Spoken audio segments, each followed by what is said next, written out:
রাজ্যের মাননীয় মুখ্যমন্ত্রী মমতা বন্দ্যোপাধ্যায়ের কার্নিভাল অনুষ্ঠানের একটি নাচের অংশ দিয়ে আজকের পর্বটি শুরু করলাম। পর্বটা হয়তো এইভাবে শুরু করতে নাও পারতাম যদি মুখ্যমন্ত্রী এমন আচরণ না করতেন। তাই মুখ্যমন্ত্রীকে একটাই করজোড়ে বিনীত নিবেদন, নাচুন মুখ্যমন্ত্রী নাচুন, প্রাণ খুলে নাচুন, মন উজাড় করে খুশির বহিঃপ্রকাশ আপনি করুন।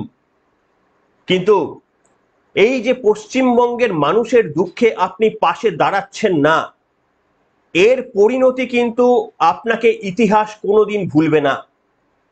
তাই আপনার জীবনের যদি কোনো রাজনৈতিক দুঃখ যদি কখনো জীবনে নেমে আসে, দেখবেন সেদিনও পশ্চিমবঙ্গের মানুষ এইভাবে নাচছে। আপনার দুঃখে সামিল হওয়ার জন্য আজকের আপনার স্টেজের সঙ্গে হাতে হাত মিলিয়ে হাসি মুখে দাঁড়িয়ে থাকা একটাও সহযোদ্ধাকে আপনি সেই দিন পাবেন না মুখ্যমন্ত্রী। আজকে নাচুন, আপনি নাচুন, তার কারণ ক্ষমতা আপনার হাতে রয়েছে। মানুষের মৃত্যুতে আপনার কিচ্ছু এসে যায় না। তাই আপনি নিশ্চিতভাবে মনের আনন্দে আপনার ক্ষমতার চূড়ান্ত ব্যর্থ হওয়া সত্ত্বেও, আপনার রাজ্যের পরিণতি অত্যন্ত ভয়াবহ হওয়া সত্ত্বেও, এই কিছুদিন আগে দুর্গাপুজো অনুষ্ঠানের আগেই আমরা মর্মান্তিকভাবে 11 থেকে 12 জন মানুষের মৃত্যু দেখলাম শুধুমাত্রই আপনাদের গাফিলতির জন্য। বিদ্যুৎ পৃষ্ঠ হয়ে মারা গেলেন। আপনি সেই দোষ দিলেন উত্তরপ্রদেশ থেকে একেবারে শুরু করে বিহার এবং ঝাড়খণ্ড সমস্ত রাজ্যকে দোষ দিয়ে দিলেন। আর এবারে উত্তরবঙ্গে যে ভয়ানক বৃষ্টির ফলে যে মর্মান্তিক পরিণতি হয়েছে, এরও প্রত্যেকটি দোষ আপনি অন্যান্য দেশের গায়ে বিলিয়ে দিলেন।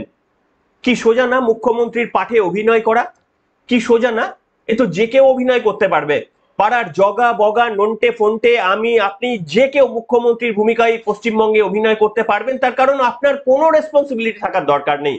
আপনাকে শুধু মঞ্চে নাচতে হবে এবং যে কোনো অনুষ্ঠানে আপনাকে পৌঁছে যেতে হবে, বিতর্কিত কিছু মন্তব্য করতে হবে হিন্দু পুজো নিয়ে, কিংবা বিতর্কিত কোনো আচরণ করতে হবে যেমনটা এবারে হয়েছিল, তাহলে আপনি ফেমাস হতে পারবেন।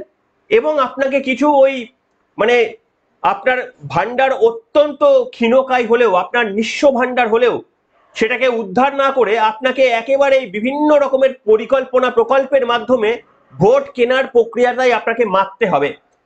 আর সেই কারণেই আজকে এই পরিণতিগুলো আমাদের পশ্চিমবঙ্গবাসীর চোখের জল হয়ে নেমে আসছে, কিন্তু আমাদের কিছু করার নেই।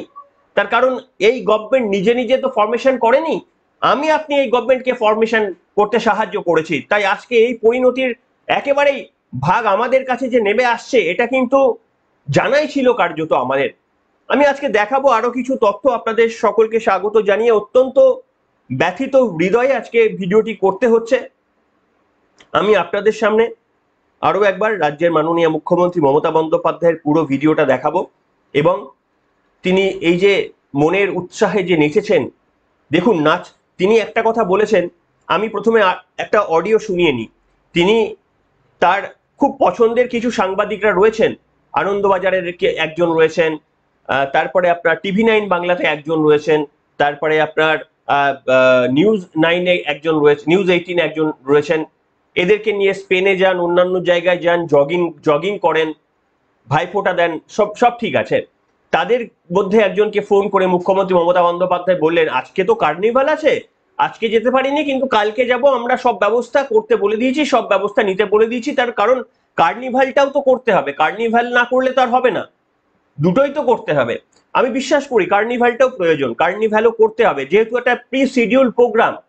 একটা শিডিউল প্রোগ্রাম নিশ্চিতভাবে হঠাৎ করে ছেড়ে যাওয়া যায় না, কিন্তু নাচাটা কি অত্যন্ত প্রয়োজন ছিল? উপস্থিত থাকাটা হয়তো মুখ্যমন্ত্রীর কমিটমেন্টের জন্য তাকে থাকতে হতো, কিন্তু নাচার কমিটমেন্ট তো মুখ্যমন্ত্রী করেননি। পরিস্থিতি অনুযায়ী তো তিনি নাচাটা অন্তত আটকাতে পারতেন। মুখ্যমন্ত্রী TV9 বাংলায় কি বলেছিলেন প্রথমে একটু শোনাবো আপনাদের। সব ব্যবস্থা আমরা অলরেডি নিয়েছি, ইনস্ট্রাকশন দিয়ে দেওয়া হয়ে গেছে, অলরেডি সব ইনস্ট্রাকশন দিয়ে দেওয়া হয়ে গেছে। এবং এটাকে মনিটরিং করার জন্য কালকে আমি আসছি, আমরা বেলা 3টের মধ্যে পৌঁছে যাবো আশা করি। আচ্ছা, ধন্যবাদ দিদি। আজকে যেহেতু পুজোর কার্নিভেলটা আছে এবং এখানেও প্রায় 100টা পার্টিসিপেট করে, কালকে জেলার গুলো হয়ে গেছে, সেখানে যদি আমরা না থাকি সেটা খারাপ দেখায়। কারণ প্রোগ্রামটা তো আমাদের সবাইকে ঘিরে, যেহেতু পুজোর কার্নিভেলটা আছে এবং এখানেও প্রায় 100টা পার্টিসিপেট করে, কালকে জেলার গুলো হয়ে গেছে, সেখানে যদি আমরা না থাকি সেটা খারাপ দেখায়। শুনলেন, নিশ্চিতভাবে তার কমিটমেন্ট ছিল, কার্নিভ্যালের কমিটমেন্ট ছিল, তিনি কার্নিভ্যাল করেছেন। যদিও অনেক সেন্সিবল মুখ্যমন্ত্রী হলে হয়তো কালকে রাতে কার্নিভ্যালের দায়িত্ব অন্য কাউকে দিয়ে দেওয়া যেত। তার কারণ কার্নিভ্যালের তৃণমূল কংগ্রেসের নেতারা বলে না, অভিষেক বন্দ্যোপাধ্যায়ের লম্বা চওড়া কথা দেখেছেন, শুনেছেন তো, যে তৃণমূল কংগ্রেসকে আপনি আনন্দের দিনে পাবেন না, তৃণমূল কংগ্রেসকে আপনার সুখের দিনে পাবেন না, তৃণমূল কংগ্রেসকে দুঃখের দিনে আপনি ডাকবেন, তৃণমূল কংগ্রেস পৌঁছে যাবে। অভিষেক বন্দ্যোপাধ্যায়ের এই সমস্ত হিরোইজমের বক্তব্য শুনেছেন তো, দেখেছেন আজকে তৃণমূল কংগ্রেসকে দুর্দিনের দিন অভিষেক বন্দ্যোপাধ্যায় পৌঁছে গেছেন। মমতা বন্দ্যোপাধ্যায় কার্নিভ্যাল নিয়ে ব্যস্ত, অভিষেক বন্দ্যোপাধ্যায় কি পৌঁছেছিলেন আমি জানি না, আমার মাফ করবেন, আমার এটা না জেনে আমি খবর করছি, যদি পৌঁছে থাকেন তাহলে ভালো, আমার জানা নেই। মুখ্যমন্ত্রী তাহলে এই দায়িত্ব অন্য কাউকে, ছোট মেঝো কারোর কাছে দায়িত্বটা দিয়ে তিনি যেতে পারতেন, তিনি পরের দিন যাচ্ছেন, অর্থাৎ খবর যেদিন আপনারা শুনছেন সেই দিন যাচ্ছেন। এনিওয়ে, আপনাদের আমি শোনাবো, বিরোধী দলনেতা তিনি বলছেন যে আজকে গোটা রাজ্য সরকার, চিফ সেক্রেটারি থেকে হোম সেক্রেটারি সবাই মুখ্যমন্ত্রীর ওই কার্নিভ্যাল সামলাচ্ছেন। আর উত্তরবঙ্গে আপনারা ভিডিওটা দেখলেন, অটো টোটো ভেসে যাচ্ছে, গবাদি পশুদের নাজেহাল অবস্থা, মৃত্যুর কোলে ঢলে পড়ছে। 22 জন, সেখানে সম্ভবত 21-22 জন অফিসিয়াল বোধহয় সহনাগরিকের আবারও মৃত্যু হয়েছে, আনঅফিসিয়ালি সংখ্যাটা বোধহয় অনেক বেশি। একেবারে বিপর্যয়, রাস্তা ভেঙে গেছে, বহু পর্যটক আটকে গিয়েছেন। শুনুন শুভেন্দু অধিকারীর এই বক্তব্যটা। অ্যাডমিনিস্ট্রেশনটাকে নিয়ে বসিয়ে রেখেছেন রেডিওতে, চিফ সেক্রেটারি উনার পাশে, হোম সেক্রেটারি উনার পাশে, আপনার রিলিফ সেক্রেটারি উনার পাশে, ডিজাস্টার ম্যানেজমেন্ট সেক্রেটারি উনার পাশে, ফিনান্স সেক্রেটারি উনার পাশে, উত্তরবঙ্গের ডিভিশনাল কমিশনার উনার পাশে, ডিজিপি উনার পাশে, এডিজি ল অ্যান্ড অর্ডার উনার পাশে। ওইখানে গিয়ে জিজ্ঞেস করুন না, আপনার বিরোধী দলনেতাকে একা পেয়ে করছেন কেন? ওখানে যান, ক্ষমতা থাকলে বলুন। একটু আগেই তো TV9 চ্যানেলে উনি বললেন আমার 100টা ক্লাব কার্নিভ্যাল করবে, ওটা প্রায়োরিটিটা তো বলে দিয়েছেন উনি। TV9-এ উনার অত্যন্ত পরিচিত একজন, উনার বিশেষ সাংবাদিক বিশেষ চ্যানেলে আছে, উনাদের ছাড়া উনি কথা বলেন না। নিউজ 18-এ একজন আছেন, TV9-এ একজন আছেন, সব জায়গায় পরিচিত, মানে খুব ক্লোজ সাংবাদিক। সেই ক্লোজ সাংবাদিককে, যাদেরকে উনি ভাইফোঁটা টোটা ইত্যাদি, তাদেরকে বলছেন যে আমার কাছে কার্নিভ্যাল ফার্স্ট। তো ওনার কণ্ঠস্বর শুনি না, শুনলেন কি ভয়ানক আর কি মানে পরিস্থিতি। এই অবস্থাতেও রাজ্যের মাননীয় মুখ্যমন্ত্রীকে আমরা পাশে পাচ্ছি না, এটা কত বড় মানে বেদনার বিষয় বলুন তো। মুখ্যমন্ত্রী কমিটমেন্ট অনুযায়ী গেলেন না, কিন্তু তার মুখে হাসি কেন? কোন আনন্দে মুখ্যমন্ত্রী হাসলেন? কিসের আনন্দে মুখ্যমন্ত্রী হাসলেন? আজকে দুর্গাপুজোর উৎসব কি উত্তরবঙ্গ বাদ? উত্তরবঙ্গ কি এই পুজোর কার্নিভ্যালে অংশগ্রহণ না করলেও মুখ্যমন্ত্রী খুশি হলেন? আমি এই জায়গায় আপনাদের একটা মারাত্মক এবং চাঞ্চল্যকর তথ্য দেব। দেখুন, এই যে ঘটনাটা ঘটেছে, রাজ্যের মাননীয় মুখ্যমন্ত্রী, আপনারা টুইটটা দেখতে পাচ্ছেন, সেখানে তিনি ভুটান, সিকিম বিভিন্ন জায়গা থেকে জল ছেড়ে দেওয়ার কারণকে দায়ী করেছেন। আমি আপনাদের বললাম যে মুখ্যমন্ত্রী সকলকে দায়ী করেন। রাজ্যের এই পুজোর আগে দায়ী করলেন উত্তরপ্রদেশ, বিহার, পুজোর পরের ঘটনায় দায়ী করলেন অন্যান্য দেশকে। তাহলে মুখ্যমন্ত্রীর চেয়ারে বসা কেন? আমি যদি সমস্ত দায়ভার আইদার অন্য কোনো পাশের রাজ্য কিংবা অন্য কোনো পাশের দেশের ওপর ঠেলে দিতে পারি, তাহলে মুখ্যমন্ত্রীর পদ আগ্রে আমি কি করছি? দেখুন কি করছি, এই প্রশ্নটা কেন আপনাদের আমি করছি, আপনাদের আমি একটা অংশ দেখাচ্ছি। 1 সেকেন্ড আমাকে একটু টাইম দেবেন। দেখুন, আমি আপনাদের এইটা রাজ্য সরকারের বাজেট। এই বাজেটে 29 নম্বর পয়েন্টে মুখ্যমন্ত্রী মাইনরিটি অ্যাফেয়ার্স, এটা আমরা আগেই খবর করেছিলাম, সেই সময় খবর করেছিলাম, মাইনরিটি অ্যাফেয়ার্স অ্যান্ড মাদ্রাসা এডুকেশনের জন্য মুখ্যমন্ত্রী 5,600 কোটি টাকা খরচ করেছেন। আমার আপনার সকলের টাকায় মুখ্যমন্ত্রী মাইনরিটি অ্যাফেয়ার্স এবং মাদ্রাসা এডুকেশনের জন্য 5,600 কোটি টাকা খরচা করেছেন। খরচা করার তার অধিকার রয়েছে এবং তাদের মাইনরিটি এডুকেশনের জন্য খরচা করা উচিত, কিন্তু রেশিওটা দেখুন। আর উত্তরবঙ্গ ডেভেলপমেন্টের জন্য মুখ্যমন্ত্রীর খরচ মাত্র 866 কোটি টাকা।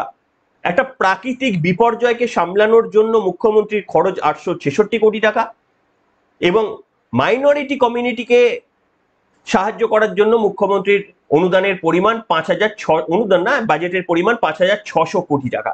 বুঝতে পারছেন? আমরা সেদিনই কিন্তু সতর্ক করে বলেছিলাম যে এটা কোনোদিন হতে পারে না। মুখ্যমন্ত্রী বলেন তিনি ট্রেডমিলে হাঁটতে হাঁটতে বাজেট করেন। ট্রেডমিলে হাঁটতে হাঁটতে বাজেট করলে এই পরিণতি হয়। তার কারণ উত্তরবঙ্গ একটা বিরাট বড় এরিয়া এবং সেখানে দুর্ঘটনা প্রবণ এরিয়া। প্রকৃতি যেমন দুহাত ভরে রাজ্য সরকারকে একেবারে উপঢৌকনে ভরিয়ে দিয়েছে, তার প্রত্যেকটা কন্ট্রিবিউশন আমাদের পাওয়ার কথা, কিন্তু দুর্ভাগ্যজনকভাবে সেটা তৃণমূল কংগ্রেসের কিছু স্থানীয় নেতা এবং করাপ্টেড নেতারা সেই বালির পাথর চুরি, নদীর পাথর চুরি বলুন কিংবা নদীর বালি চুরি বলুন, কোথাও গভীর নদী করে ফেলছেন, কোদিন নদীর গতিপথ চেঞ্জ করে দিচ্ছেন, নদী অগভীর করে তুলছেন, যে যত্রতত্র হোটেল সেই সমস্ত করে কার্যত প্রকৃতির সঙ্গে খেলে আজকে কি নির্মম পরিহাস। এবং সেই প্রকৃতিকে সামলানোর জন্য মাত্র 866 কোটি টাকা। বুঝতে পারছেন মুখ্যমন্ত্রীর প্রেফারেন্সটা? এবং মাদ্রাসা এডুকেশনের জন্য 5600 কোটি টাকা। এই কারণেই কি আমাদের পরিবর্তন করা উচিত নয় যে একজন সেন্সেবল মুখ্যমন্ত্রী, যিনি অন্তত মানুষের মৃত্যু নিয়ে নাচবেন না। তিনি ডান্ডিয়া নেচেছিলেন প্রথম দুর্গাপুজোর আগে, যখন ওই 12 জনের ইলেকট্রিসিটি তড়িতাহত হয়ে মৃত্যু হলেন, 12 জনের মৃত্যুর পরও তিনি ডান্ডিয়া নেচেছিলেন। আর আজকে কার্নিভালে তিনি নাচলেন এই ঘটনাটা জানার পরেও। মানে তিনি যে আমাদেরকে শুধুমাত্র ভোটার ছাড়া আর কিচ্ছু মনে করেন না, শুধুমাত্র যে আমরা তার হাতে একটা জাস্ট ভোট। আপনার প্রাণ হচ্ছে মুখ্যমন্ত্রীর কাছে একটা ভোটের থেকে কোনো কিছু না, সেটা আজকে আবারও মুখ্যমন্ত্রী প্রমাণ করলেন। এটা আমাদের দুর্ভাগ্য। এই মুখ্যমন্ত্রী আমাদের ছেড়ে দিন, গোটা ভারতবর্ষের কোন রাজ্যের মুখ্যমন্ত্রী এই ধরনের মুখ্যমন্ত্রী হওয়া উচিত নয়। আমি এই জায়গায় আপনাদের সামনে দেখাতে চাইবো যে দেখুন আরো একটা ভিডিও, যেখানে আচ্ছা প্রথমে আমি বলে রাখি এই ঘটনাটার জন্য এত এর অভিঘাত যে দেশের প্রধানমন্ত্রী নরেন্দ্র মোদী টুইট করেছেন এবং টুইট করেছেন আমাদের স্বরাষ্ট্রমন্ত্রী অমিত শাহ, টুইট করেছেন আমাদের প্রেসিডেন্ট দ্রৌপদী মুর্মু। তিনজনাই টুইট করেছেন, অর্থাৎ বিষয়টি এতটাই গুরুত্বপূর্ণ। প্রধানমন্ত্রী বাংলা এবং ইংলিশে দুটোতেই টুইট করেছেন। তো এই জায়গায় মুখ্যমন্ত্রীর আরো একটু সংবেদনশীল হওয়াটা আমরা এক্সপেক্ট করেছিলাম। তিনি কালকে যাবেন, কালকে গিয়ে বেশ কিছু কথা বলবেন, কিন্তু তিনি যে এই কাজটা করলেন, মৃত্যুর দিনে তিনি যে নাচলেন, এই ঘটনাটা উত্তরবঙ্গের মানুষের ক্ষতে প্রলেপ পড়বে না। কালকে তিনি যাই বলুক না কেন, যাই অনুদান দিক না কেন, যাই পরিকল্পনা করুক না কেন, যাই মৃত্যুর জন্য ঘোষণা করুক না কেন, ক্ষতে হয় না। তার কারণ আপনি কালকে নেচেছেন, এটা হয় না। সম্রাট নেরো যখন এই রোম যখন পুড়ছিল, সম্রাট নেরো বেহালা বাজাচ্ছিল, বারবার মুখ্যমন্ত্রীর কাছ থেকে আমরা এই একই আচরণ পাচ্ছি। তাই আজকে শিরোনাম নাম দিয়েছি মুখ্যমন্ত্রী নাচুন, আমাদেরও একদিন আসবে, আমাদেরও একদিন আসবে যেদিন রাজনৈতিকভাবে আপনি যেদিন দেউলিয়া হয়ে যাবেন, সেদিনও কিন্তু আমাদের চোখে জল আসবে না। জল আসবে না এই জন্য, তার কারণ আপনি কোনো কন্ট্রিবিউট করেছেন সেদিন মানুষ মনে রাখবেন না। আপনি এমন কাজ করে যাচ্ছেন যে ইতিহাসে পর্যন্ত আপনি স্থান পাবেন কোন ভাবে, সেটা মানে ইতিহাস খুব ভালোভাবে যাচাই করতে পারবে। আর বর্তমানের নিরপেক্ষ মানুষরা আমরা খুব ভালোভাবে উপলব্ধি করতে পারি রাজ্যের মাননীয় মুখ্যমন্ত্রী। একটা ভিডিও আমার হাতে ছিল, আমি দেখানোর চেষ্টা করছি আপনাদের সামনে যে কি মর্মান্তিক পরিণতিতে জন্তু জানোয়াররা পর্যন্ত নদীর স্রোতে ভেসে যাচ্ছে, তাদের জীবনটাও কিন্তু জীবন।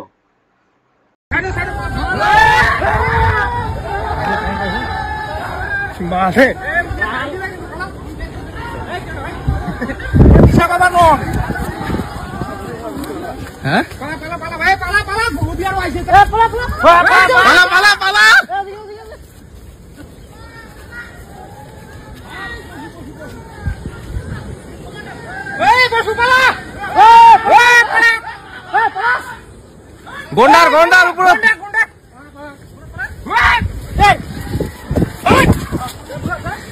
কিছু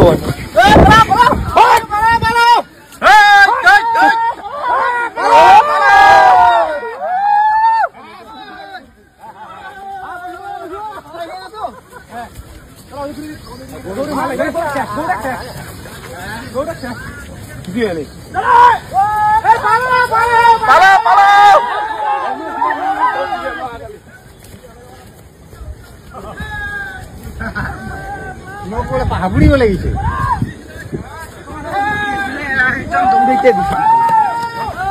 আরে এদিকে তো আসলে ওটাই তো এই যে গন্ডারটা ওইদিকে গেল, এই দেখো কত লোক এদিকে সবাই।